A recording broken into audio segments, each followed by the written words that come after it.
팬데믹 시대에 문득 화가 난다. 참을 수 없이 화가 난다. 자, 그런데 이렇게 분노한다는 것은 또 다른 함정이 있음을 우리가 명심해야 될 필요가 있습니다. 바로 분노하면 쉽게 더 속는다는 거예요. 왜 분노한 사람들은 거짓말에 더 쉽게 속고 그것을 전파하는데도 앞장을 설까요? 바로 분노가 진실을 궁금해하는 거잖아요. 그렇다면 우리가 언제 분노할까요? 요즘 팬데믹으로 가족과의 시간이 많아져서 좋아졌다고 말씀하시는 분들도 계시지만 한편으로는 굉장히 힘들다고 말씀하시는 분들도 꽤 계십니다. 자, 그래서 팬데믹 블루라는 말이 많이 나올 정도로 정말 많은 분들이 우울한 감정을 느끼고 계신데요. 사실은 우리가 더 신경 써야 될 것은 우울보다 분노죠. 왜냐하면 우리 자신을 더 위험하게 만드니까요. 문득 격하게 분노하는 이런 경우가 팬데믹 레드라고 불리는, 이런 팬데믹 레드의 위험성을 강력하게 주장한 새로운 연구들이 최근에 나오고 있죠. 자, 그래서 팬데믹 시대에 문득 화가 난다. 그리고 참을 수 없이 화가 난다. 이런 모든 분노와 관련된 이야기들을 오늘 심리 읽어드립니다에서 말씀을 드려보도록 하겠습니다. 우리가 언제 분노할까요? 분노의 원인은 한두 가지가 아닙니다. 그런데 이 분노라고 하는 것이 거의 반드시 이어지는 그런 경우가 있죠. 바로 진실을 정확하게 모르고 있을 때, 혹은 진실이 가려지고 있다라고 생각할 때 우리는 격하게 분노합니다. 제가 집에 차가 막혀서 늦게 들어갔어요. 자, 그런데 제 아내가 엄청나게 화를 내더라고요. 그래서 차가 막힌 건 분명해 라고 해서 제가 오늘 교통이 얼마나 막혔는지에 대한 기사를 보여줬더니 그 화가 멈추질 않더라고요. 왜 그랬을까요? 진실은 오늘 집에서 어떤 손님이 오고 도와주기로 했으면 일찍 출발을 했어야 되는데 평상시와 똑같은 마음으로 출발을 했기 때문에 차가 막혔다는 사실을 아무리 알려줘도 제가 집안일을 돕는다고 하는 것에 큰 관심을 가지지 않았다는 그 진짜 이유가 분노를 만들어낸 거죠. 자, 그렇기 때문에 우리가 어떤 사람들이 분노하고 있을 때 야, 이게 사실이야, 이게 팩트야 라고 아무리 알려줘도 분노를 가라앉히는 데는 큰 도움이 되지 않는 경우가 많습니다. 제가 자주 말씀을 드렸죠. 불안은 사실로 해소할 수 있지만 분노는 그 사실의 진짜 이유인 진실을 얘기해야 사그라들 수 있게 만들 수 있다. 상대방이 분노하고 있다면 사실은 진짜 이유는 이것 때문이었어. 그걸 드러내놓고 사과를 한다든가 알려주는 것이 그 무엇보다도 중요하겠죠. 자, 그런데 이렇게 분노한다는 것은 또 다른 함정이 있음을 우리가 명심해야 될 필요가 있습니다. 바로 분노하면 쉽게 더 속는다는 거예요. 국내 연구진이 가짜뉴스를 언제 잘 맹신하는지 그걸 분석한 결과는 분노를 일반적인 사람들보다 더 많이 느끼는 사람들이 가짜뉴스를 더 잘 믿고 더 쉽게 퍼뜨린다라는 결과들이 나온다는 거죠. 왜 분노한 사람들은 거짓말에 더 쉽게 속고 그것을 전파하는데도 앞장을 설까요? 바로 분노가 진실을 궁금해하는 거잖아요. 어찌 보면 당연한 겁니다. 분노한 사람은 계속해서 그 일이 일어난 진짜 이유, 진실을 알고 싶어 하기 때문에 이런 메시지에 관심이 갈 수밖에 없다는 거죠. 그게 왜 그러냐면 말이지, because. 이 because란 말이 들어간 문장에 엄청나게 관심이 가더라는 거예요. 그래서 화난 사람은 안구 운동을 추적하는 아이 트래커라는 장비로 글을 읽게 하면 because라는 단어에 중심점이 계속 맺힌다는 연구 결과도 있습니다. 그러니까 그게 왜 그러냐면 말이지 라고 하는 그 다음 말이 무엇이 와도 쉽게 당할 수 있고 심지어는 그걸 믿는 것도 얼마든지 가능하다는 거죠. 더 무서운 건 이렇게 가짜뉴스는 한번 그렇구나라는 느낌만 만들어내면 그 다음부터는 제대로 된 진실이 무엇인가를 알아도 내가 쉽게 이전에 믿었던 것을 굽히지 않더라는 거예요. 우리가 팬데믹 시대에 정말 조심해야 되는 일들이고요. 그리고 이런 악의적 뉴스 혹은 가짜뉴스는 분명히 규제해야 되는 필요한 시점에 있고 우리가 그 고민을 많이 해봐야 됩니다. 이혼을 전문으로 다루시는 변호사들께서 이런 얘기들을 많이 하십니다. 이혼할 때 서로 알고 있는 사실을 얘기하지만 같은 사실을 두고 너무 해석이 다르기 때문에 진실은 결국 알 수가 없다. 진짜 이유는 사람마다 보는 관점이 다르다는 거죠. 특히나 같은 공간에 있는 사람들은 상대방도 나랑 같은 진실을 추리하고 있을 거라고 하는 가정을 너무나 쉽게 한다는 거예요. 내가 분노했다고요? 그렇다면 나는 나의 가설에만 집중하고 있기 때문입니다. 그런데 우리는 이런 사람들을 많이 만납니다. 나는 정말 객관적인 사람. 그래서 이런 사람들을 보면 더욱더 분노하기가 쉬워집니다. 왜? 나는 객관적이다라고 하는 얘기는 내가 본 진실은 타협의 여지가 없고 다른 각도로 해석될 여지가 없다라고 얘기하는 걸 전제로 하고 있기 때문이죠. 그렇기 때문에 나는 객관적이야 라고 하는 사람보다는 나와 다른 방식의 삶을 살고 있는 사람들을 보면서 그걸 쉽고 자연스럽게 받아들이는 사람을 보면서 나의 한 종류의 진실에 대한 가정을 쉽게 완화시킬 수가 있다는 겁니다. 일반적으로 근거가 명확한 분노를 느끼는 사람은 상대방이 나에게 어떤 피해를 미쳤는가를 명확하게 기술할 수 있습니다. 그리고 그 인과관계를 얘기할 수 있죠. 그런데 근거가 없는 분노를 느끼는 사람은 그 사람이 나한테 어떤 피해를 입혔느냐가 아니라 그 사람이 왜 나를 분노하게 만들었는가만 계속해서 얘기하는 거죠. 즉, 내가 없습니다. 근거가 취약한 분노를 느끼는 사람은 나를 보지 않는다는 거예요. 그렇다면 한 가지 방법이 있죠. 저는 가끔 써먹는 수법입니다. 저는 어떤 사람과 싸울 때 그 사람 뒤에 거울이 있는 상황을 굉장히 선호합니다. 왜냐하면 나를 같이 보기 위해서죠. 이렇게 자기를 보는 것으로 통해서 이제 내 분노를 좀 더 객관적으로 들여다볼 수 있는 그런 길이 있습니다. 자, 그렇다면 이렇게 분노가 치밀어 오를 때 거울 없이도 나를 보게 만드는 제일 좋은 방법은 뭘까요? 바로 걸어야 됩니다. 걷는다는 건 우리 인간에게 허락된 가장 좋은 치유의 방법이기도 하고, 그리고 내 분노를 들여다볼 수 있는, 나를 객관화시킬 수 있는 방법이기도 하죠. 인간의 인체는 참으로 신기하게도 걷게 되면 발바닥의 자극과 함께 편도체라는 곳이 약화되고 해마가 활성화됩니다. 편도체는 모든 종류의 안 좋은 감정을 느낄 때 활성화되는 거죠. 그런데 해마는 새로운 가설을 떠올릴 때 활성화되는 겁니다. 참으로 재밌게도 걸으면 편도체는 나는 좀 쉬어야 되겠다, 해마는 생각을 해야지, 활동을 시작해야지 이러고 나옵니다. 그런데 말씀드렸죠. 해마는 새로운 가설을 떠올리고 그것에 대해서 생각해보게 만드는 기능을 담당하고 있다고요. 그 사람이 나를 분노시켰고 그 이유는 이거다라고 했던 작은 원인 하나 혹은 수많은 원인 중에 하나를 100%로 만들지 않고 다른 이유에 대한 그런 가설을 나 스스로 떠올리고 검증해 볼 수 있는 가장 좋은 방법은 걷기입니다. 지금 알 수 없이 분노하시고 화가 나신다고요? 그러면 마스크를 쓰시고 한적한 곳을 찾아서 잠시라도 걸어보시기 바랍니다. 의외의 치유의 결과를 경험하실 수 있을 겁니다. 상실감과 불편함의 차이는 뭘까요? 해결법도 정반대인 거죠. 나의 감정을 아는 것이 왜 중요한지 말씀을 드리겠습니다.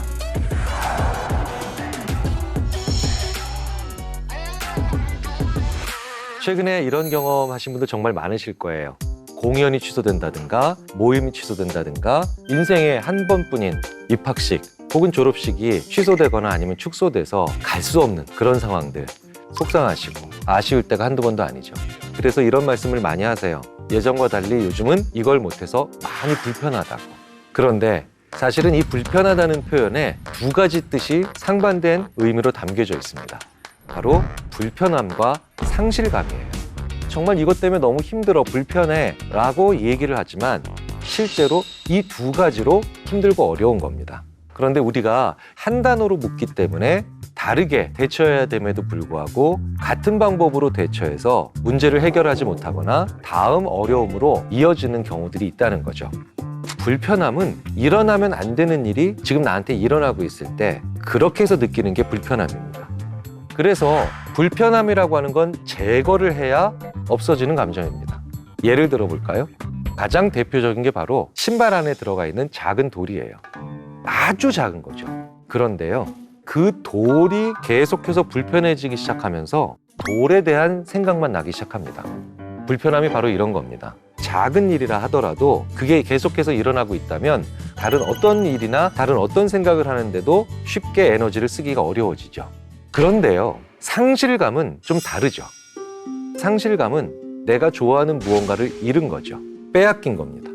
내가 많이 좋아하는 것들을, 더 중요하게는 사람을 잃을 때 상실감을 느낍니다. 팬데믹으로 인해서 어려움을 토로하는 것들의 상당수는 사실은 거의 절반 이상은 상실감입니다. 저도 친구들을 굉장히 좋아하거든요. 밤 11시, 12시 좀 늦게 일정이 끝난 날 친구들과 함께 잠시 한잔하면서 이야기하는 걸 굉장히 좋아하는데요. 팬데믹은 그 모든 것을 불가능하게 만들었죠. 우리는 좋아하는 시간들을 잃어버렸죠.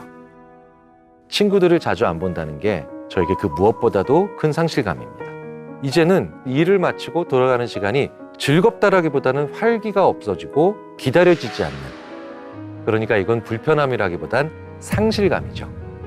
자, 그렇다면 잃었다라고 하는 감정은 어떤 식으로 해결이 될까요? 불편함과 정반대죠. 내가 어떤 식으로든 좋아하는 걸 찾아서 채워야 된다는 거예요. 불편함은 제거해야 하고 상실감은 제거가 아니라 다시 채워야 되는 행위를 통해서 우리가 다독일 수 있는 감정이죠.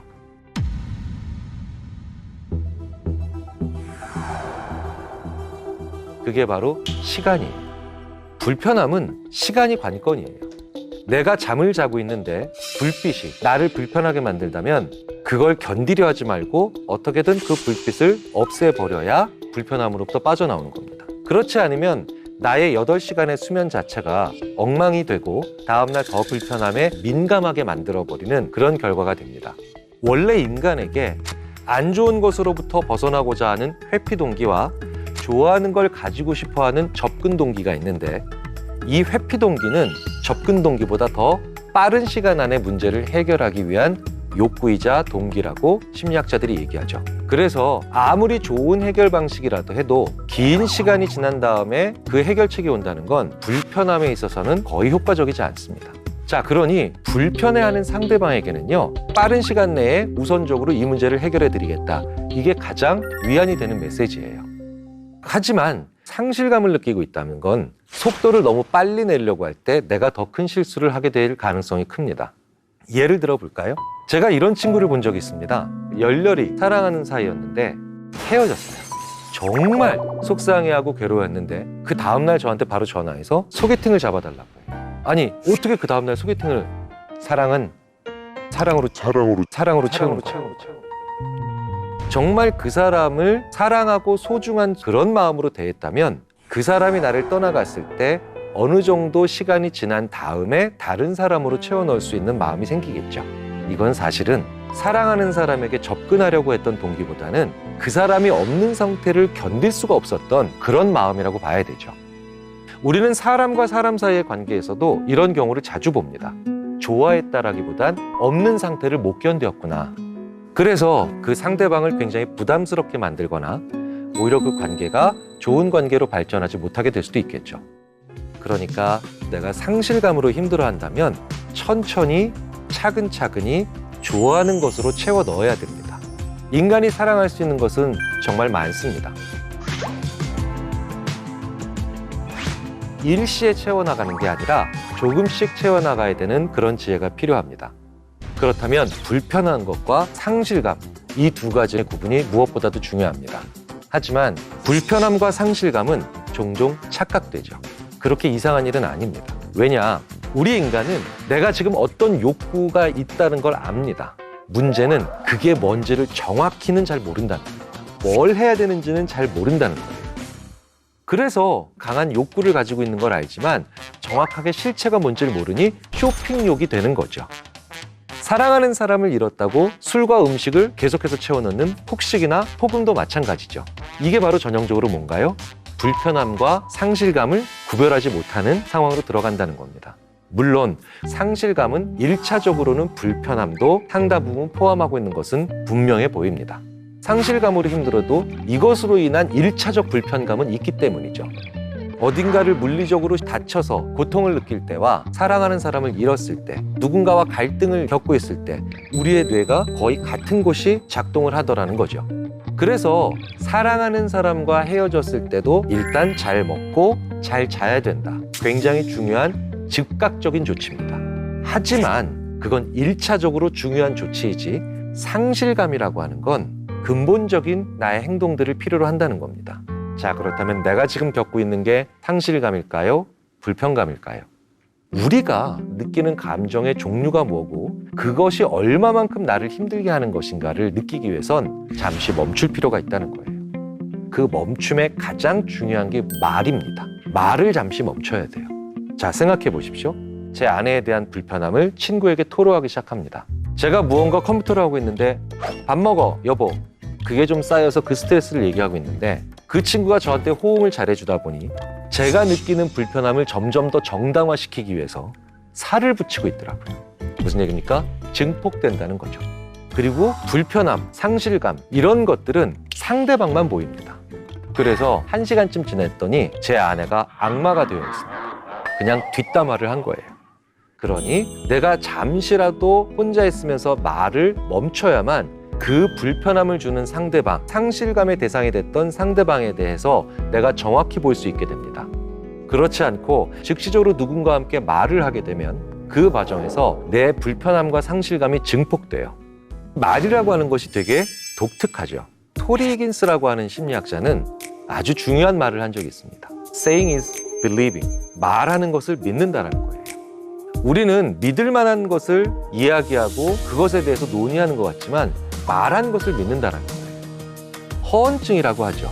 거짓말을 계속하는 사람들의 특징을 보면 그 말을 계속하는 과정에서 본인도 믿어버린다는 거예요. 정말 인간은 말하면 믿거든요. 그래서 심리학자들은 잠시만이라도 멈춰서 말을 아껴보시라고 말씀을 드리는 겁니다. 감정을 제대로 알지 못하면 제대로 된 해결법을 찾을 수 없습니다. 제대로 볼 수 있다면 우리는 훨씬 더 원만하게 살 수 있고 어려운 일들과 상실감을 만들어내는 일들로부터 지혜롭게 빠져나올 수도 있다는 거예요. 팬데믹 때문에 지금 어떤 감정을 느끼고 계신가요? 감정을 잘 모르겠을 때에는 잠시 멈추세요. 내가 어른이기 때문에 전혀 걱정할 필요 없어. 내가 어른이기 때문에 모든 문제를 해결할 수 있어. 하지만 오히려 이건 아이들로 하여금 자포자기하거나 크게 분노하는 극단적 반응을 불러일으키게 만들 수도 있는 생각이라는 겁니다. 팬데믹 스트레스로부터 우리 아이를 지키는 방법, 심리 읽어드립니다에서 알려드리겠습니다. 팬데믹이 터지고 난 다음 가장 먼저 문을 닫은 곳이 바로 학교 유치원이죠. 다수의 인원이 한 공간에 모여 있고 서로 접촉을 하는 곳이기 때문에 어쩔 수 없는 조치이자 당연한 조치이기도 했습니다. 그런데 이런 기간이 길어지면서 어딘가 모르게 우리 아이가 많이 달라졌어요 라는 이야기를 정말 많은 분들이 하고 계세요. 자, 그러면 지금부터 한번 그 달라진 모습 중에 어떤 게 있는지 체크해 볼까요? 식습관의 변화, 야뇨증, 악몽 같은 수면장애, 분리불안, 혹은 지나친 의존 활동, 눈에 띄게 증가한 짜증이나 공격성. 자, 이런 것들 중에 한두 개만 있어도 벌써 우리 아이가 엄청난 스트레스를 받고 있다는 걸 보여주는 증거일 가능성이 높습니다. 자, 그렇다면 아이를 팬데믹 스트레스로부터 벗어날 수 있게 해주는 방법 몇 가지 말씀을 드려보도록 하겠습니다. 아이들에게 제일 중요한 대상은 누굴까요? 부모님입니다. 동시에 팬데믹보다 더 중요한 환경 역시 부모입니다. 그러니 우리 아이가 달라졌어요. 우리 아이가 많이 힘들어해요.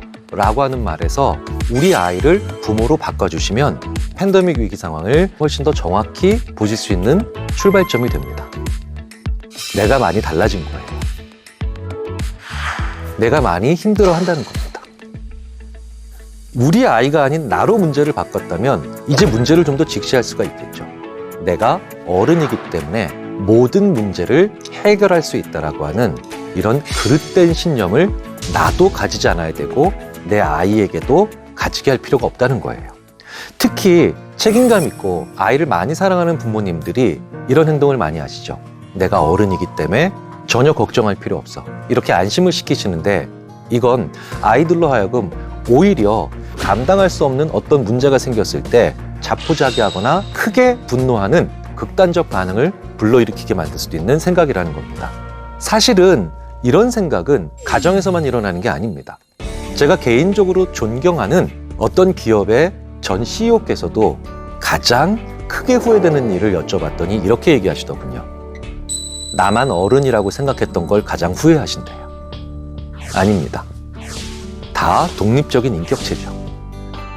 자, 그러니 우리의 가정도 결코 피할 수 없는 하나의 역경과 고난이라는 걸 아이에게 분명히 인식시킬 필요는 있습니다.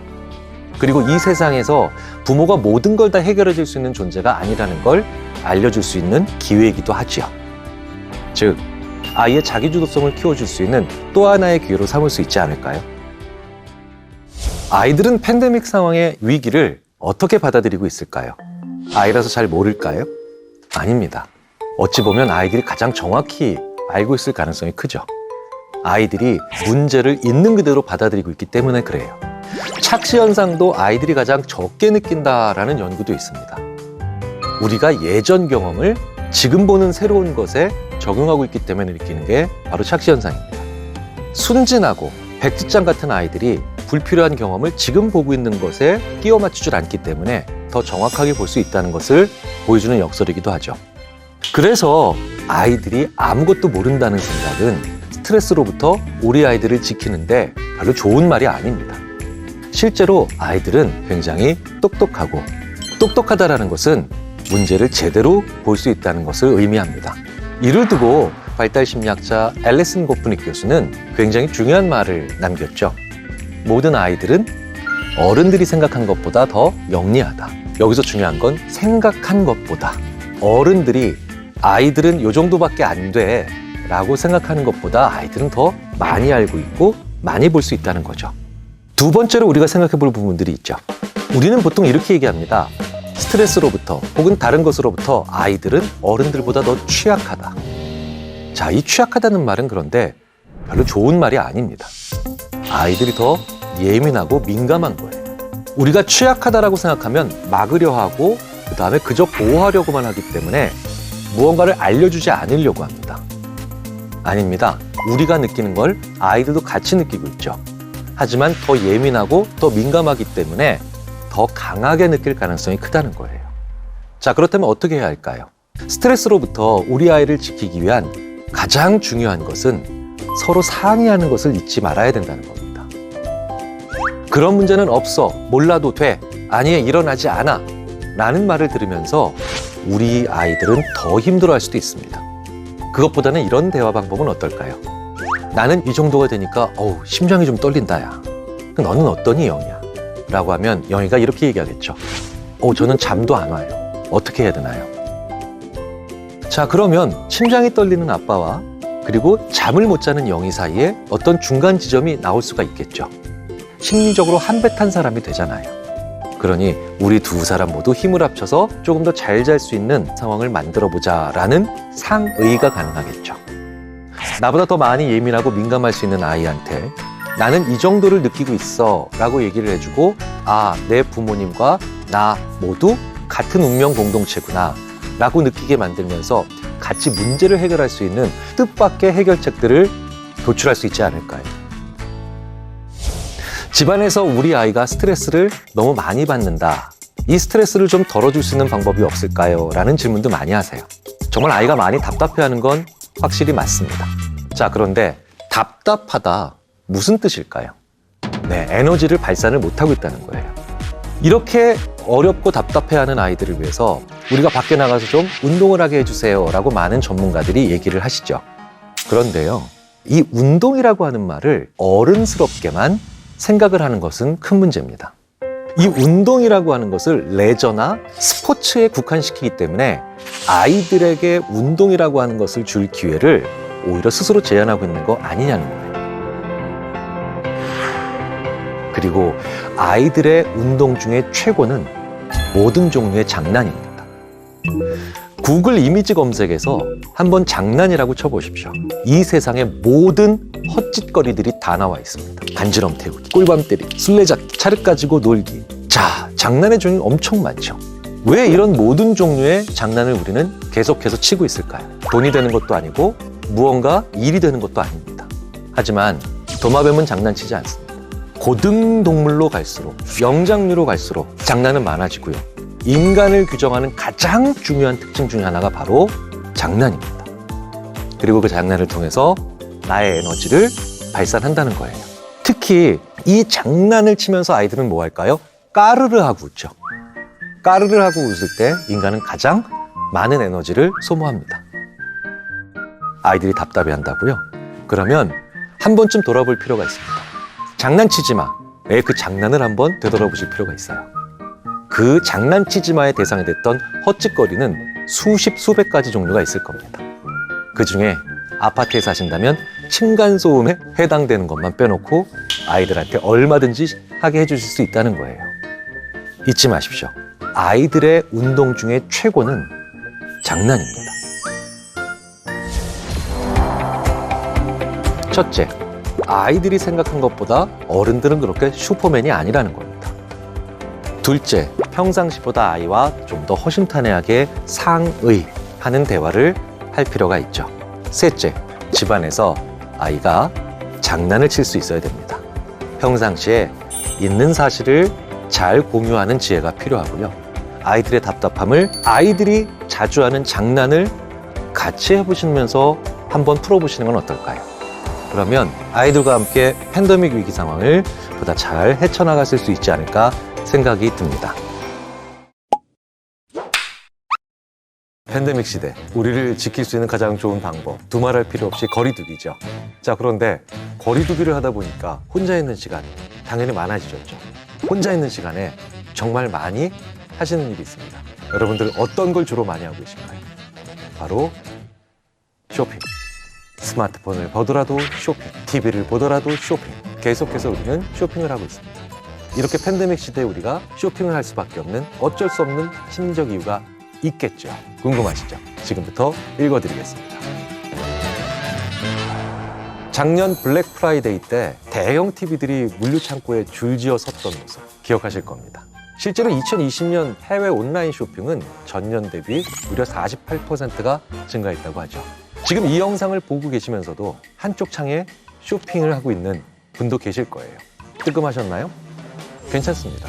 그런 정도로 많은 분들이 이 팬데믹 시대에 쇼핑 행태에 대해서 걱정도 하시고 짜증도 내시며 심지어는 자기 자신에 대해서 안 좋은 생각도 많이 하고 계시는 게 엄연한 현실이니까요.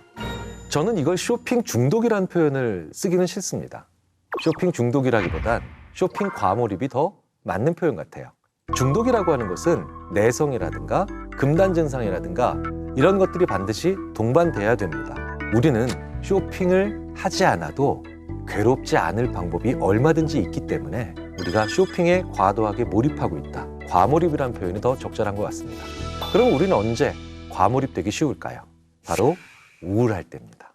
자, 실제로 이걸 연구한 논문이 있습니다. 사이콜로지컬 사이언스라고 하는 저널에서 신시아 크라이더라고 하는 연구자가 우리가 언제 쇼핑에 과몰입되기 쉬운가를 잘 보여주는 그런 연구를 했죠. 새드 이벤트, 별로 안 좋은 상황이 벌어지죠. 그렇게 되면 나의 자존감은 떨어질 겁니다.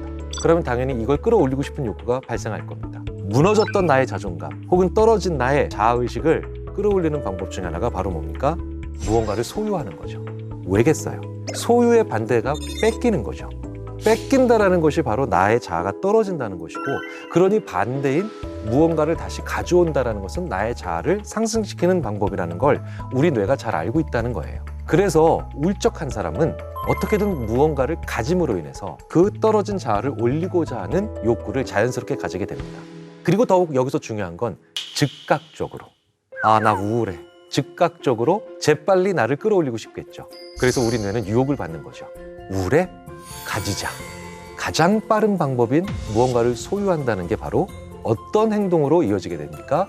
바로 쇼핑이죠. 어떻게든 무언가를 가짐으로 인해서 나의 우울로부터 빠져나오게 만드는 건 그 사람이 이상해서가 아니라 우리 인간이 가지고 있는 의외로 보편적인 본성에 가깝다는 겁니다. 하지만 문제는 이럴 때 내가 가지려고 하는 물건은 내가 좋아하는 물건 혹은 나만의 개성을 잘 살릴 수 있는 물건이 아닐 가능성이 크다는 거예요. 우리 인간이 무언가 안 좋은 상태로부터 벗어나고 싶다라고 하는 생각이 가질 때 이 두 종류의 물건 중에 어떤 물건이 더 눈에 들어오기가 쉬울까요? A. 다른 사람들은 가지고 있는데 나만 안 가지고 있는 물건. 다른 사람들은 좋아하지 않아도 나는 정말 좋아하는 물건. B. 안 좋은 상태로부터 빠져나오고 싶은 나의 욕구에 더 잘 부합되는 형태는 당연히 A가 아니겠습니까? 그래서 저는 다른 교수님 연구실에는 다 있는 노트북 받침대를 샀는데 생각해보니 저는 노트북을 안 씁니다. 저는 그 인터넷 쇼핑몰의 VVIP가 됐고요. 자, 그렇다면 이걸 어떻게 해석해야 될까요? 그리고 이 문제에 대해서 어떻게 대처할 수 있을까요? 바로 아까 그 그림에 힌트가 있습니다. 우울한 상황, 떨어지는 자아의식, 끌어올리고 싶은 욕구, 그리고 그때 그걸 가장 즉각적으로 만족시켜주는 쇼핑. 이 흐름에 제가 언급드리지 않은 하나가 더 있죠. 바로 오른쪽에 나를 지나치게 바라보는 셀프 포커스. 이 셀프 포커스가 바로 불을 지핀다는 거예요. 우울한 사람들은 나만 봅니다. 이게 우울의 기본적인 특징이에요. 화가 난 사람은 상대방만 봅니다. 그렇기 때문에 화난 사람은 거울을 보게 하면 화낸 자기의 모습을 보면서 아, 내가 이렇게 비상식적인 모습을 보이구나 라고 하면서 화를 진정시킬 수 있어요. 하지만 우울한 사람은 거울만 쳐다봅니다. 그렇기 때문에 오히려 우울한 사람은 거울을 치워주라는 얘기도 하죠. 즉, 나만 쳐다보고 있기 때문에 나만 안 가지고 있는 것 같고 나만 없는 것 같고 나한테만 이게 갖춰져 있지 않은 것 같은 이 느낌으로 우리는 쇼핑하기 쉽다는 거예요. 자, 그렇다면 그들은 가지고 있고 나만 안 가지고 있는 물건, 결국은 나한테 크게 필요하지 않은 물건을 계속해서 사는 이 쇼핑 과몰입으로부터 벗어나는 가장 좋은 방법은 뭐겠습니까? 내 주위에 다른 사람을 대동시키는 거예요. 온라인 쇼핑으로 사람들이 쇼핑 과몰입이 일어나는 이유도 마찬가지입니다. 내 주위에 아무도 없기 때문이에요. 분명히 온라인 쇼핑은 편리합니다. 하지만 팬데믹 시대의 우울감으로 인한 쇼핑 과몰입을 막기 위해서는 그 물건을 사기 전에 누군가와 잠시라도 대화를 해봐야 됩니다. 그들은 셀프 포커스에서 벗어나게 만들어줄 가능성이 크죠. 나와는 다른 생각을 가지고 있는 사람들을 좀 더 만나고 난 다음에 그 쇼핑에 한번 다시 들어가 보는 겁니다.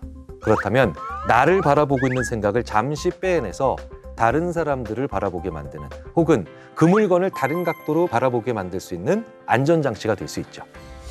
쇼핑 과몰입으로부터 벗어나기 위한 또 다른 방법, 새로운 보상 도구를 만드시면 됩니다. 결국은 이 쇼핑이라는 것을 통해 내가 획득한 물건, 소유한 물건을 통해서 나를 끌어올리고 싶은 얘기죠. 그러니까 일종의 나한테 보상하고 싶기 때문에 우리는 쇼핑 과몰입이 일어나게 되는 거죠. 실제로도 야, 너 오늘 나한테 뭔가 칭찬해줘야 돼. 나 오늘 나한테 무언가 보상해야 돼. 라고 하면서 우리는 쇼핑을 하잖아요. 참 인간은 재밌게도 그 마음의 배고픔을 물건이나 제품으로 채우려고 한다는 거죠. 하지만 이 마음의 허기 혹은 마음의 배고픔을 전혀 다른 방법으로 채울 수 있는 길도 얼마든지 있다는 거죠. 바로 다른 사람에게 친절을 베풀고 고맙다는 얘기를 내가 듣는 겁니다. 실제로 그것만으로도 마음의 허기는 엄청나게 채워진다는 거죠. 제가 아는 어떤 교수님은요, 이런 욕심이 생길 때마다 평상시에 답장을 못했던 학생들로부터 온 수많은 이메일에 일일이 그날 답장을 하신답니다. 미처 답을 못했던 학생들 혹은 다른 사람들의 이메일에 친절하게 답변을 쭉 하시면 그날 저녁에 감사합니다, 잊지 않으셨군요 라고 하면서 나에게 고마움을 표시하는 이메일이 10개 혹은 20개가 되돌아오죠. 그 교수님은 배가 부릅니다. 마음의 배가 부른 거죠. 이 이야기는 사실은 우리가 마음의 허기를 물질로도 채울 수 있지만 여전히 다른 마음으로도 채울 수 있다는 것을 의미합니다. 신기하게도 감사하다는 얘기를 많이 듣고 고맙다는 얘기를 많이 들은 분들은 자기의 쇼핑 욕구를 혹은 그 외에 다른 무엇인가를 계속해서 소유하고자 하는 욕구를 잘 조율할 수 있다는 것이 대부분의 심리학 연구에서 안정적으로 관찰되는 결과입니다. 정말 그럼에도 불구하고 이 모든 방법들이 효과가 없으시다고요? 한 가지 방법이 더 있습니다. 그러면 라면을 드세요. 왜? 라면 먹으면 배불러요. 실제로 쇼핑센터에 가면요, 중간중간에 사람들이 쉴 수 있게 만들어주고 가볍게 요기할 수 있게 만들어줍니다. 이건 배부르게 만들기 위해서가 아닙니다. 지치면 결정을 못 내리기 때문이죠. 근데 참으로 신기하게도 배부르지 않게 어느 정도의 허기만 달래줄 정도로 스낵 코너들이 중간중간에 있죠. 왜? 거기서 갈비찜을 먹으면 이제 체력이 완전히 떨어진 게 아니라 완전한 포만감을 느껴서 카트라고 하는 그 빈 공간에 아무것도 담지 않을 수가 있거든요. 자, 그렇다면 역이용할 수도 있죠. 내가 무언가 지름신이 왔다고요? 지금 라면을 드셔야 됩니다. 2개를 끓이셔야 되죠. 계란도 2개 넣고 만두도 한 3개쯤 넣으세요. 포만감을 느끼면 나는 이제 마음의 빈 공간을 쇼핑으로 채우려고 하는 가능성을 더 줄일 수가 있습니다. 또 심리학에는 보복 소비라는 말도 있습니다. 화난 상태에서도 사람들은 무언가 강렬하게 보상받으려고 합니다. 실제로 쇼핑몰을 방문한 사람들을 대상으로 한 연구에서 계획에 없던 물건을 소비한 사람들은요, 그 쇼핑몰에 들어가기 전에 온라인이든 오프라인이든 기분이 안 좋았습니다. 이전 상태로 돌아가려고 하는 강한 충동이 계획에 없던 물건을 구입하게 만든다는 거죠. 우리가 이런 걸 대부분 충동 구매라고 합니다. 그러니 기분을 풀고 쇼핑하세요. 이렇게 기본적인 원리를 우리가 이해하면 의외의 방법들을 얼마든지 찾을 수 있다는 거죠. 가장 중요한 건 보상받고 싶다라고 하는 이 잠재적인 생각이 쇼핑에 대한 과몰입을 만들어내는 겁니다. 그러니 중요한 건 내가 나한테 보상할 수 있는 저렴하지만 효과적인 방법을 알고 계셔야 됩니다. 천상병 시인은 맥주 2병을 마시면 내가 나를 가장 행복하게 만든다는 걸 알고 계셨다고 말씀하셨죠. 저도 맥주 2캔을 마시면 만족스럽더라고요. 저는 제 인생에서 처음으로 지난 1년 동안 혼자 있는 시간이 많았습니다. 그 전까지는 계속해서 수많은 사람들과 하루에 맥주를 5000cc를 마셔도 어디까지가 좋은지 알 방법이 없었습니다. 그런데 저 혼자 있는 이 시간에 저는 어느 날 심심해서 맥주 한 캔을 딱 타고 마셔봅니다. 굉장히 신기한 경험을 합니다. 맥주가 이런 맛이었구나. 팬데믹 시대는 우리로 하여금 갇혀있게 만들고 그리고 우리로 하여금 외롭게만 만드는 게 아닙니다. 나 혼자 있기 때문에 우울로 갈 수도 있겠지만 나 혼자 있기 때문에 내가 무언가를 좋아하며 그 좋아하는 거를 어느 정도까지 가져야 제일 만족스러운가도 같이 발견할 수 있는 절호의 기회이기도 하죠. 한 번쯤 생각해 보세요. 나는 무엇을 얼마만큼 섭취하거나 소비하거나 아니면 가져야 행복한 사람인가? 팬데믹 시대의 우울감으로 인한 쇼핑 과몰입을 막기 위해서는 그 물건을 사기 전에 누군가와 잠시라도 대화를 해봐야 됩니다. 새로운 보상 도구를 만드시면 됩니다. 한 가지 방법이 더 있습니다. 라면을 드세요. 자, 팬데믹 시대. 왜 이렇게 우리는 집에 관심을 가지고 꾸미고 싶어 하는 걸까요? 물건들이 빽빽하게 채워져 있어요. 그렇기 때문에 새로운 마음이 들어갈 여지가 심리적으로도 없는 겁니다. 집 꾸미기가 중요한 이유. 심리 읽어드립니다에서 알려드리겠습니다. 팬데믹 시대에 집에 있는 시간, 저뿐만 아니라 거의 모든 분들이 늘어나셨을 겁니다. 우리에게 집은 어떤 의미일까요?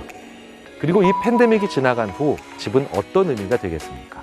공간의 심리학의 저자인 바바라 페오팔에 따르면 주거 욕구는 안전, 휴식, 공동체, 자기 표현, 환경 구성, 친밀성 이렇게 최소한 6가지의 하위 욕구로 분류가 된다는 거예요. 그런데 최근에 안전 욕구가 늘어나는 추세가 되죠.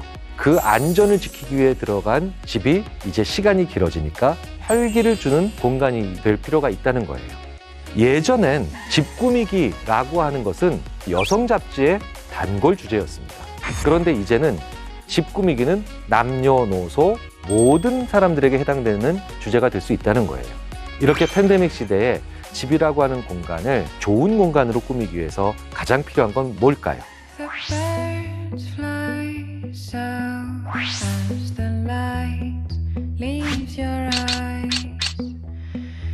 필요한 걸 채워넣는 것이 아니라 이제 불필요한 걸 버릴 생각을 해야 된다는 겁니다.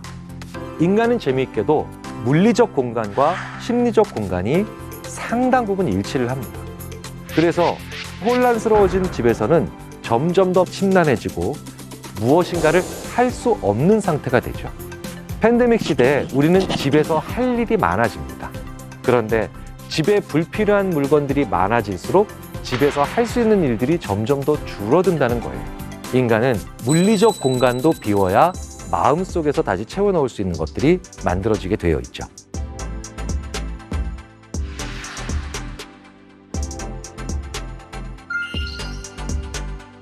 저 역시 마찬가지였습니다. 많은 것들을 비워냈습니다. 아이디어가 그제서야 나오기 시작하더군요. 팬데믹 시대에 가장 필요한 건 정리고요. 그 정리는 물건의 재배치기보단 필요 없는 물건들을 과감히 버리시는 거예요.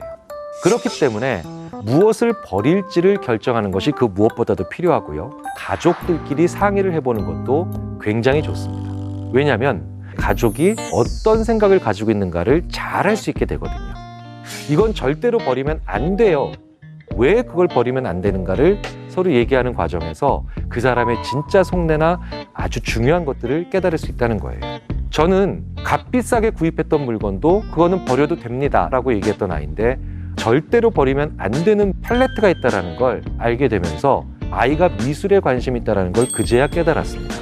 혼자 있을 때도 마찬가지죠. 정리하는 과정에서 나의 에너지를 좀 더 어디에다가 쏟아야 되는가를 결정할 수 있게 됩니다. 바바라 페오팔의 얘기를 다시 돌아보면 인간은 이 6가지 욕구를 주거에서 다 만족시키고 싶어 한다는 겁니다. 그런데 재밌는 건 이 6가지 욕구는 상충하기가 쉬워지죠. 즉 신미성이 높아진 공간이 휴식을 취하긴 어려울 수 있기 때문이에요. 그러니 공간마다 테마를 만들어내는 건 굉장히 중요하죠. 내가 필요한 게 뭔지는 사실은 누구도 모릅니다. 그렇기 때문에 객관적으로 생각하는 게 그 무엇보다도 필요합니다. 객관적이다라고 생각하는 걸 우리가 이렇게 표현하죠. 한 발자국 떨어져서 생각해 본다. 그래서 그 공간을 어떻게 꾸밀지는 집이 아닌 다른 공간에서 얘기를 해보는 것은 그 무엇보다도 중요합니다. 우리 모두를 객관적이고 협력적으로 만들어줄 수 있을 가능성을 점점 더 키울 수가 있게 됩니다.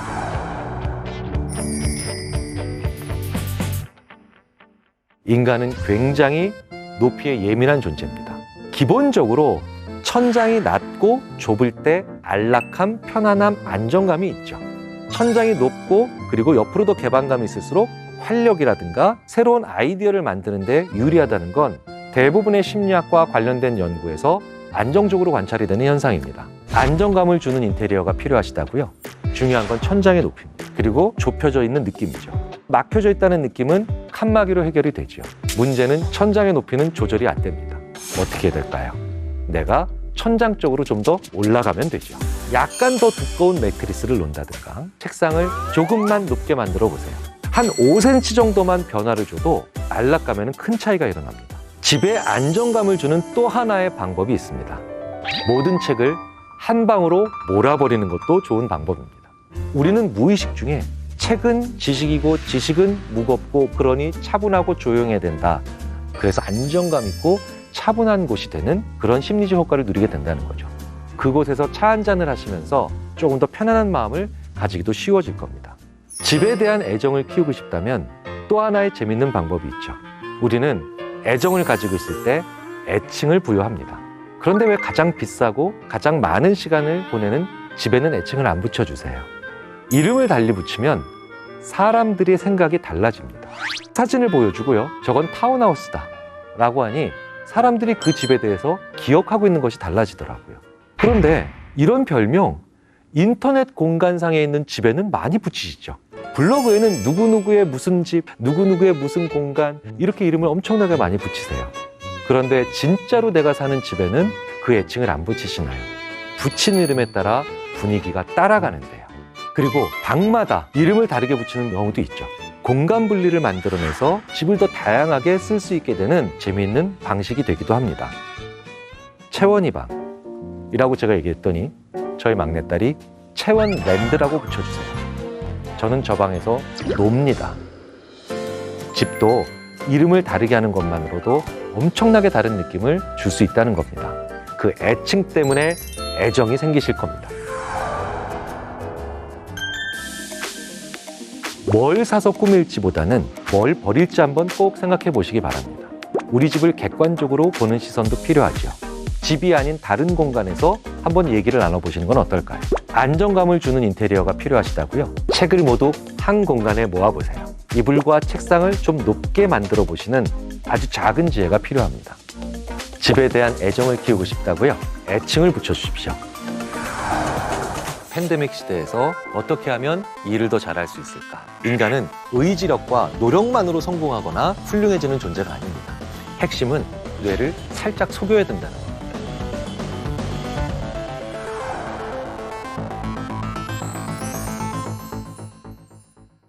팬데믹 시대에 정말 많은 일들을 겪고 계시죠. 특히 집에서 일한다. 발상 자체가 가능하지 않았죠. 집에서 공부한다. 집에서 공부하면 집중이 잘 안 된다라는 얘기들을 주로 할 수밖에 없었어요. 그런데 외부에서 했던 그런 행위들을 집에서 할 수밖에 없는 그런 상황들이 많이 벌어지고 있다는 거예요. 그러니까 집에서 무언가를 해야 되는데 집중이 잘 안 되고 흥미도 떨어지고 그걸 시키는 분들의 입장에선 내가 지켜볼 수 없으니 또 불안하고. 그런데 팬데믹 이후의 세상에서도 집에서 해야 될 일들은 어느 정도는 유지가 될 겁니다. 그렇기 때문에 요즘 다시 한번 생각해 봐야 될 개념으로 워라밸이라고 하죠. 워라밸은요, 직장에서 근무하는 시간이 길어지고 열심히 할수록 라이프, 나의 일상적인 삶은 무너진다는 얘기입니다. 그러니까 재택근무라고 하니까 모든 것들이 구분이 되지 않고 양쪽에서 다 무너지는 그런 악순환이 발생하기가 쉽다는 겁니다. 자, 그렇다면 훨씬 더 연결적인 개념들이 필요하지 않을까요? 워라몬, 즉 워크와 라이프는 하모니를 이루어야 된다. 자율적으로 일하고 가용한 시간을 통해서 또 나의 라이프의 퀄리티를 올리기는 가정과 직장은 서로 갈등하는 존재가 아니라는 걸 굉장히 강조합니다. 그렇다면 동일한 장소에서 확실히 일하고 확실히 라이프를 즐길 수 있는 심리적 경계선을 만들어내는 지혜가 그 무엇보다도 필요할 겁니다. 그리고 그 심리적 경계선을 위해선 단순히 결심이나 의지만 갖고 되는 게 아니죠. 핵심은 우리의 뇌를 살짝 속여야 된다는 겁니다. 그리고 이걸 넛지라고 하죠. 그것으로 인해서 나의 일을 더 잘하게 만드는 방법에는 정말 여러 가지가 있는데 몇 가지 말씀을 드려보도록 하겠습니다. 자, 그런데 이 5가지 비법을 먼저 공개해드리기 전에 정체불명의 말 하나를 좀 바로잡고 싶어요. 바로 이 재택근무란 말입니다. 원격 근무입니다. 재택근무가 아니에요. 이게 무슨 얘기냐면 사실은 서로 어느 정도의 안전한 거리를 유지했다면 집이 아니라도 상관은 없죠. 근데 참 말이라는 게 무서워요. 재택근무라고 하는 말을 우리가 쓰면서 집에서 일해야 되고 다른 곳에서 접속을 하면 마치 근무지를 이탈한 것 같은, 그러니까 핀잔을 주는 그런 상황이 벌어진다는 거예요. 재택근무가 아니라 원격근무가 맞습니다.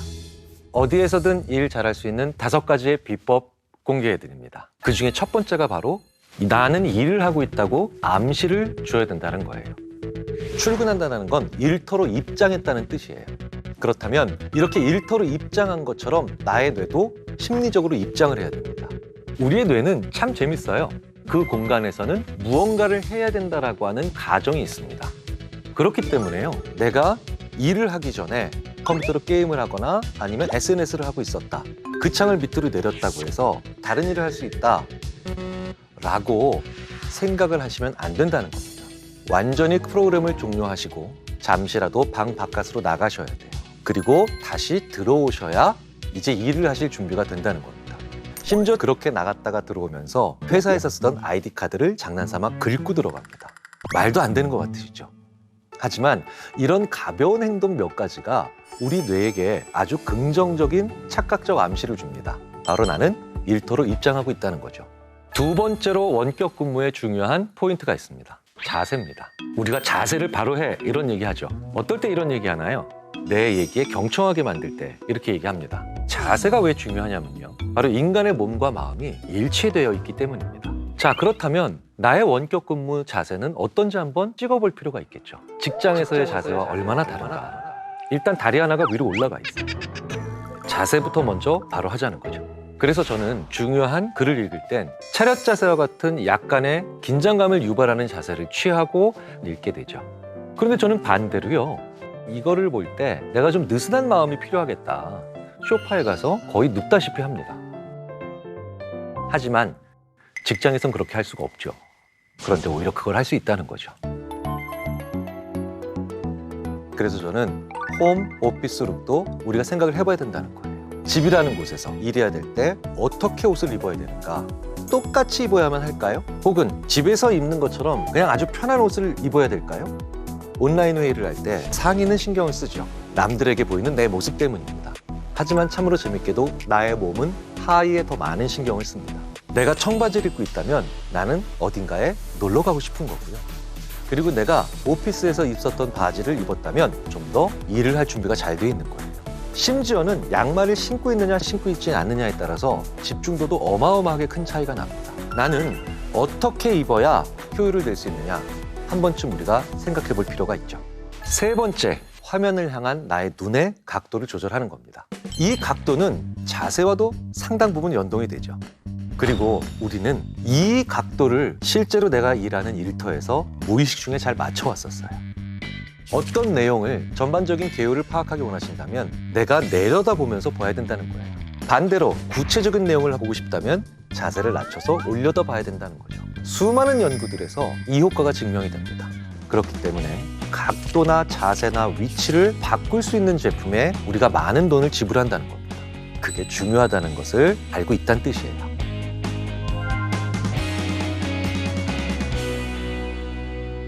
원격 근무를 잘하는 네 번째 방법, 바로 쓰기와 타이핑입니다. 즉, 펜과 키보드의 차이를 잘 이해하셔야 된다는 거예요.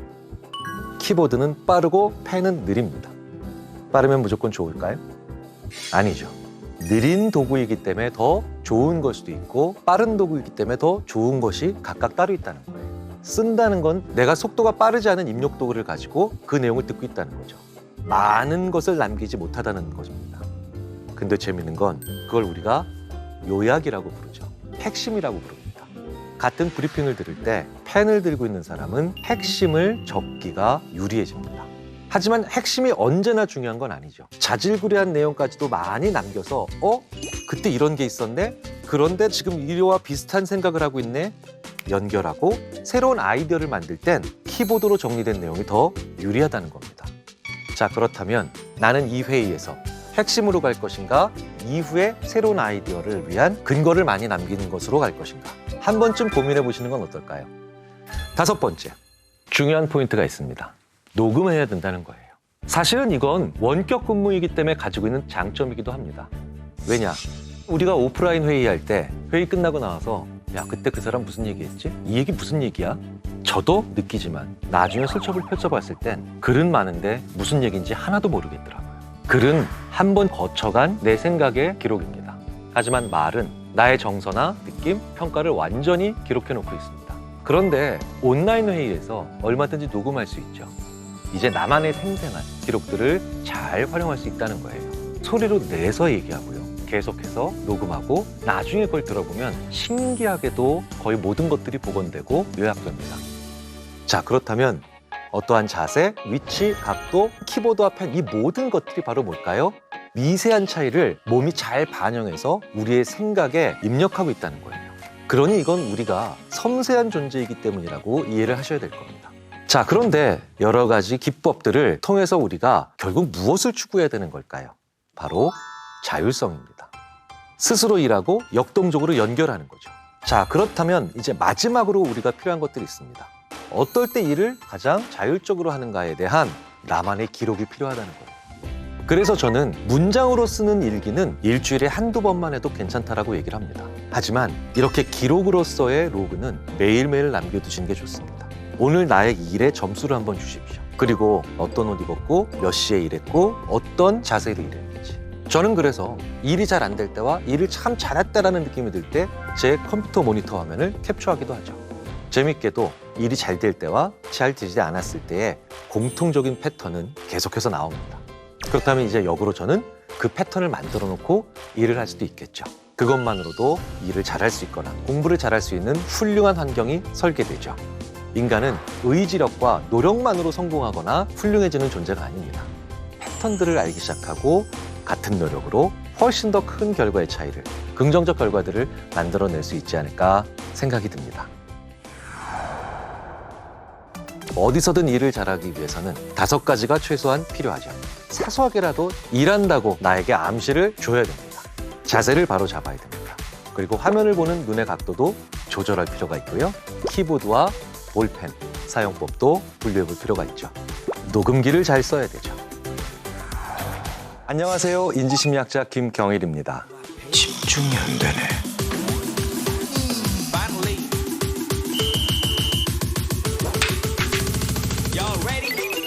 아빠가 우주에서 제일 좋아.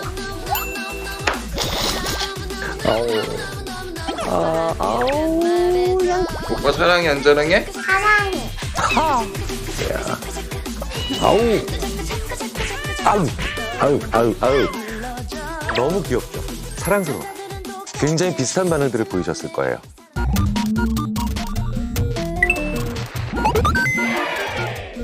귀여운 이미지들, 집중력을 향상시킵니다. 정말 왜 그럴까요? 논문으로 읽어드리겠습니다. 이 귀여움과 관련된 논문들은 의외로 많은데요. 논문 제목이 이렇습니다. The Power of Kawaii. 기분이 별로 안 좋아집니다. 가와이의 힘이래요. 자, 그런데 이 가와이라고 하는 뜻이요. 타전에서 찾아보면 결국은 귀엽다는 얘기입니다. 그래서 부제에 또 한번 씁니다. Viewing cute images prompts a careful behavior and narrows attentional focus. cute, 귀여운 이미지를 보면요. careful behavior, 조심스러운 행동, 사려 깊은 행동이 더 향상되고요. 그리고 또 재밌는 건 주의의 초점을 좀 더 좁힌다는 겁니다. 논문 제목만 봐도 저는 일본 연구자들의 특징이 딱 보여요. 그 일본 연구자들이 되게 좋아하는 것 중에 하나가요. 다른 기본적인 것들을 조합하면 얼마든지 설명이 될 수가 있는데 굳이 이렇게 딱 떼어서 일본 말을 하나 용어로 만들어서 세계적으로 통용되는 것을 만들어 보고 싶은 게 또 일본 연구자들뿐만 아니라 일본의 어떤 특징이죠. 이거의 거의 결정판이 일본 연구자들이 그렇게 많이 했던 우마미. 우리 인간의 5대 맛, 혀에서 느끼는 맛에 또 다른 맛이 있답니다. 우리말로 하면 감칠맛이에요. 그런데 이게 굳이 또 자기네들의 맛이라고 우마미라고 그렇게 또 국제 우마미 학회 우마미 컨퍼런스 막 이러면서 그것이 인간의 또 다른 차원이다 이렇게 얘기를 하는 경우를 많이 봅니다. 사실은 일본 사람들이 얘기하는 이 가와이는요 굉장히 귀엽다라가 아니라 일본의 문화를 얘기하는, 그래서 가와이 컬처라고 하는 말도 있죠. 자, 어쨌든 이렇게 가와이라고 하는 표현을 굳이 쓰면서까지도 귀여운 것에 대한 효과를 봤는데요. 연구자들은 대학생들을 이제 무작위로 두 그룹으로 나눕니다. 그리고 작은 게임 미션 하나를 수행하게 되죠. 핀셋을 사용해서 게임 보드에 그려져 있는 환자의 몸에서 작은 부품을 집어 올리는 미션입니다. 좀 더 쉽게 말씀드릴게요. 조심스럽게 다른 거 안 건드리고 뽑는 거예요. 이건 뭡니까?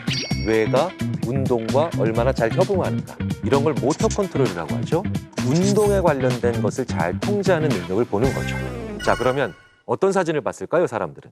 귀여운 아기 동물 사진, 그리고 또 다른 사진들은 어른 동물. 참 재밌죠? 아기 동물이라고 하면 우리가 잘 들어본 말인데요. 어른 동물이라고 하면 우리가 잘 안 쓰는 말이에요. 무슨 얘기입니까? 동물이 기본적으로 거칠고 공격적인데 이걸 아기라고 하는 말을 우리가 결부시켜서 많이 캐릭터를 만들어 놨으니 아기 동물이라고 하는 말은 우리가 써본 표현입니다. 그런데 어른 동물은 뭡니까? 그냥 같은 표현 반복인 거죠. 원래 동물은 다 어른 아닌가요? 다 커가지고 그냥. 한편으로는 그렇기 때문에 나이 들어도 귀엽다라는 얘기를 들으시는 분들을 보면 정말 부럽죠. 그래서 저는 송혜 선생님 너무 부러워요. 어떻게 90세가 넘으셨는데 귀엽다는 얘기를 들으실 수가 있지?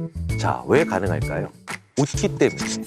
정말 활짝 웃으실 줄 알기 때문에. 몇 해 전에 송혜 선생님을 저희 심리학자들이 우리나라에서 선물을 받을 때 가장 행복하게 웃는 표정으로 저희들끼리 비공식적으로 선정한 적도 있습니다. 그게 잘 웃는다는 게 얼마나 큰 자산인가를 생각해 볼 필요가 있죠. 우리가 좋은 일이 있어야 웃는다고 하지 않습니까? 그런데요, 웃어야 좋은 일 생긴다. 다들 아실 거예요. 돈은 모아두면 나중에 큰돈 되지만 웃는 건 절대 절약하면 안 되죠. 다 사라져요. 자, 어쨌든 이렇게 아기인 동물, 즉 귀여운 동물과 다 큰 동물, 귀엽지 않은 동물의 사진을 보고 난 다음에 사람들이 보이는 행동을 측정을 합니다. 그런데 재밌는 건요, 그걸 보기 전에도 측정을 했다는 거예요. 그 사람이 원래 평상시에 할 수 있는 만큼을 측정한 거죠. 그래프는 확연한 차이를 보여주죠. 귀여운 동물을 보고 난 다음에 그 작업을 했던 사람들은 보기 전에 했던 것보다 더 많이 향상돼 있죠. 즉 상승폭이 있다는 겁니다. 그런데 애덜트 애니멀, 그냥 귀엽지 않은 동물의 사진을 본 사람들은 프리와 포스트, 사전과 사후의 차이가 거의 나지 않죠. 영향을 안 받았다는 거죠. 자, 왜 이런 일이 일어날까요? 집중력이 더 강해졌다. 집중을 잘해서 내 손과 발을 통제할 수 있는 능력이 향상되고 있다는 겁니다. 집중력이 강해졌다는 건 크게 보지 않고 봐야 될 것만 보고 있다는 거죠. 그러니까 오히려 숲을 보지 않고 나무만 정말 보고 있는가를 보려고 했던 거예요. 자, 그래서 재밌는 건 시합을 앞두고 있는 선수들은 집중력을 높이기 위해서 스타디움에서 재밌고 귀여운 캐릭터들이 계속 앞에서 돌아다니죠. 그런데 선수들은 그걸 보면서 의외로 집중력이 높아지는 효과를 가지기도 합니다. 자, 그러면 그 집중력 자체에 또 집중을 해보죠. 연구자들은 그래서 두 번째 실험을 합니다. 이번에는 좀 엉뚱해 보이지만 나름 이유가 있는 세 번째 그룹이 추가되죠. 자, 첫 번째는 아기 동물 본 그룹입니다. 두 번째는 평범한 어른 동물. 자, 세 번째는 뭐냐? 맛있는 음식 사진을 본 그룹이에요. 맛있는 음식을 보면 좋은 거잖아요. 그러니까 귀엽다와 좋은 것 차이를 구분해 보려고 연구자들이 이런 세 번째 그룹을 추가한 거죠. 이번엔 시각적인 자극을 준 겁니다. 자, 지금 여기에 팔이 몇 개가 있는지 한번 세어보세요. 자, 몇 개가 있을까요? 2개죠. 집중력이 필요하죠. 이번엔 0이 몇 개가 있는지 한번 세어보세요. 저도 보고 있는데 2개? 3개, 3개. 야, 난 이걸 여러 번 해봤는데도 맨날 헷갈리네. 세 개 맞죠? 이거 의외로 어려워요, 이렇게. 의외로 약오릅니다. 이런 걸 3분 동안 하는 거예요. 20분 하면 실험실 부서집니다. 이건 귀여워서 부시는 게 아니라 진짜 부실 수도 있어요. 자, 이 결과들을 종합하면 우리는 귀여운 이미지를 본 다음에는요, 시각적 이미지를 잘 좁혀서 정확하게 구체적이고 세부적인 것을 하는 능력이 향상될 수 있다는 것을 추론해 볼 수가 있죠. 그리고 더 재밌는 건 이거는 단순히 기분이 좋아지는 효과는 아니라는 거예요. 왜냐, 음식이라든가 좋아하는 걸 보고 난 다음에는 이런 효과가 안 일어났으니까요. 두 번째 미션도 있습니다. 이번엔 아예 정말 크게 보느냐, 작게 보느냐, 거시적으로 보느냐, 집중력 발휘해서 볼 것만 딱 보느냐, 이걸 보는 거죠. 지금 보시는 시각 장면. 크게 보면 H죠. 작게 보면 F가 여러 개 서 있는 거예요. 이런 그림을 네이번 태스크라고 합니다. 크게 보는 사람은 H라는 대답을 잘할 거고요. 구체적으로 보는 사람은 F가 먼저 보일 겁니다. 재밌게도 이 네이번 태스크를 시켜봤더니 귀여운 걸 본 사람들은 귀엽지 않은 혹은 맛있는 음식 사진을 본 사람들에 비해서 큰 H가 아닌 작은 F를 집어내는 과제를 훨씬 더 잘하더라는 거예요. 논문의 제목, Narrow Attentional Focus. 그러니까 주의적 초점을 좁히는 것을 훨씬 더 잘하더라는 거죠. 그러니까 모든 일을 다 잘하게 만든다는 건 아니라는 거죠. 자, 이번에 큰 그림 한번 그려보자. 혹은 야, 이번에 조금 넓게 한번 생각해보자 라고 하는 데는 오히려 도움이 안 될 가능성이 높다는 거죠. 여러 가지 귀여움의 효과를 우리가 얼마든지 응용을 할 수도 있겠죠. 귀여움이 우리에게 미치는 영향력은 단순히 깨물고 싶다, 부수고 싶다라고 하는 귀여운 공격성에 그치는 게 아니라는 거죠. 귀엽다라고 하는 게 작게 보고 좁게 보게 만들어서 바로 거기에 초점을 맞추는 효과가 있다는 겁니다.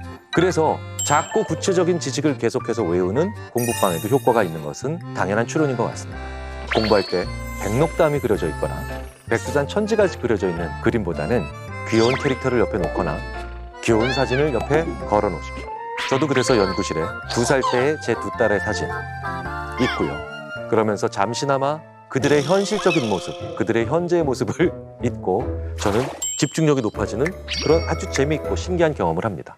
실수하면 안 되는 일, 집중력을 요하는 일, 이런 일들을 할 때는 이런 작고 귀여운 캐릭터를 방에 놓으면서 정밀한 작업을 해보는 건 어떨까? 혹은 반대로 내 부서의 팀원들이 거시적인 생각을 못 한다고요? 새로운 연결을 못 만들어낸다고요?